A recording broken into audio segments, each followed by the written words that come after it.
Oke, people with the spirit of learning. Sebelumnya kita udah cari tahu ya tools-tools apa yang kita gunakan. Sekarang kita mau coba review bahan project sekaligus demo projectnya juga. Jadi untuk demo project sendiri saya udah sediakan link. Ini demo ya teman-teman. Saya udah pernah bikin contekannya tentang React.js. Jadi kalian bisa refer ke sini. Kita mau bikin apa sebenarnya? Kalau saya klik link tadi, ini muncul ya halaman yang udah space HTML tadi udah saya convert jadi React.js. Jadi nggak ada yang beda jauh ya. Yang sebelumnya ini kode untuk nurunin halaman, misalkan auto scrolling dari halaman dari hero section ke kategori ini ya, section yang kategoris itu sama pakai anchor tag. Kalau kalian lihat di bawah sini nih ada browse the room, itu sama aja nyari anchor tag ID section berikutnya. Untuk di section kategori ini saya decide untuk matikan linknya karena kita nggak punya halaman untuk ngedescribe halaman kategoris ya khususnya. Jadi ini linknya saya matikan, tapi ini cukup dinamis juga ya. Teman-teman kalau lihat dia loading sesuai dengan ini ya, mocking API yang saya buat nanti. Nanti saya bakal jelasin mocking API itu seperti apa. Terus ada section just arrive sama aja. Di sini carouselnya udah saya benerin nih. Paling nggak dia nggak banyak bagi seperti yang di kelas VHO.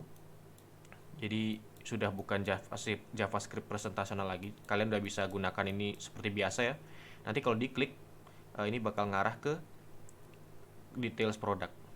Berikutnya ini section apa sih ini ya, partners atau link-link dari logo-logo ini nggak ada yang spesial, cuma nunjukin biasa aja. Terus ada section sitemap, ini sama aja ya. Kalau kita lihat responsifnya, di sini sama udah pakai accordion juga, tapi udah versi React.js-nya. Terus ini nggak ada berubah, copyright seperti biasa. Kalau kita balik ke atas, kita punya ini nih.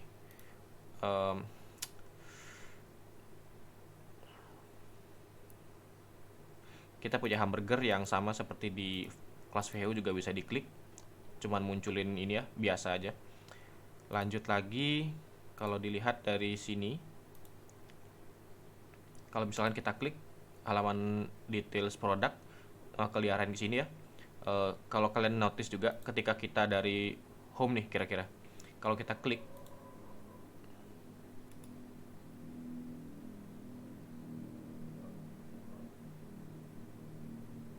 Oke, kalau kita klik misalkan salah satu link dari Just Arrive ya seperti ini.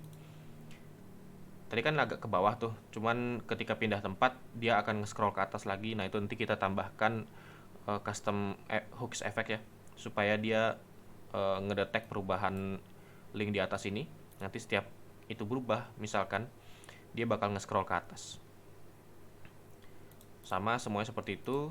Terus dari atas ini breadcrumb, nggak ada yang spesial ya. Nanti kita buatkan smart component supaya nanti bisa kita pakai di mana aja nih si breadcrumbnya.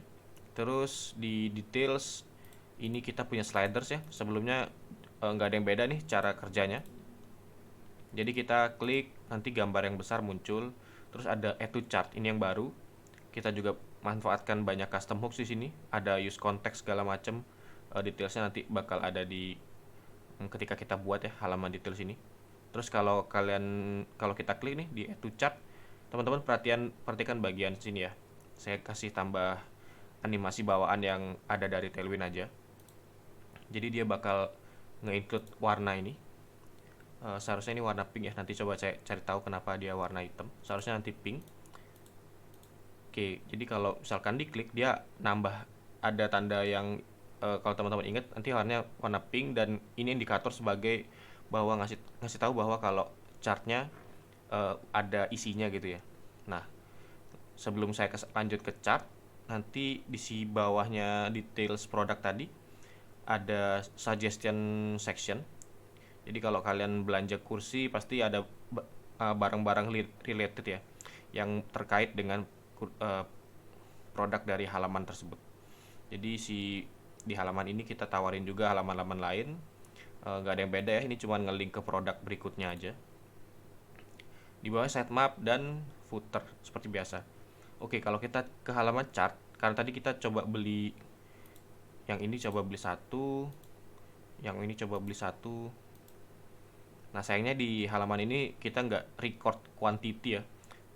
Paling nggak teman-teman dapat general ID-nya. Tapi kalau mau kita bisa record, nanti tambahin logic. Di sini tambahin quantity misalkan, boleh aja. Nah ini gambarnya kebetulan nggak saya ganti ya. Kalau teman-teman mau lebih kreatif boleh disediakan nanti lewat mocking API. Paling nggak di seperti ini. Kalau pindah ada breadcrumb di halaman chart ini. Terus ada bagian shopping chart sama seperti di kelas yang HTML. Kita bisa hapus. Terus kalau mau dilanjutin ini bisa diisi ya, misalkan tes, saya mau cepat aja di input datanya. Terus kalau kita udah lengkapin, kita bisa check out.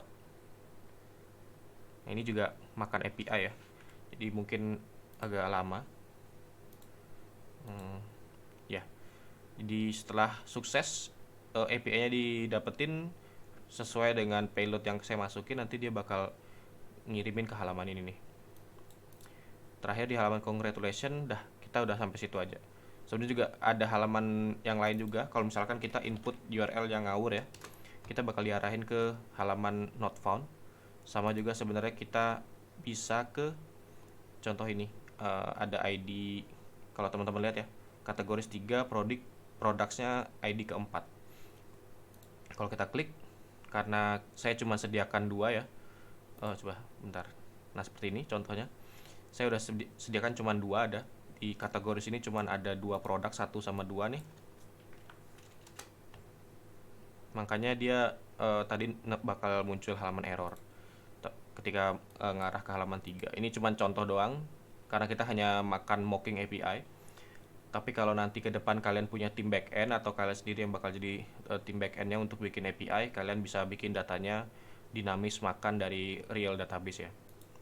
Oke, paling nggak project kita yang bakal kita kerjain saya bungkus sangat singkat.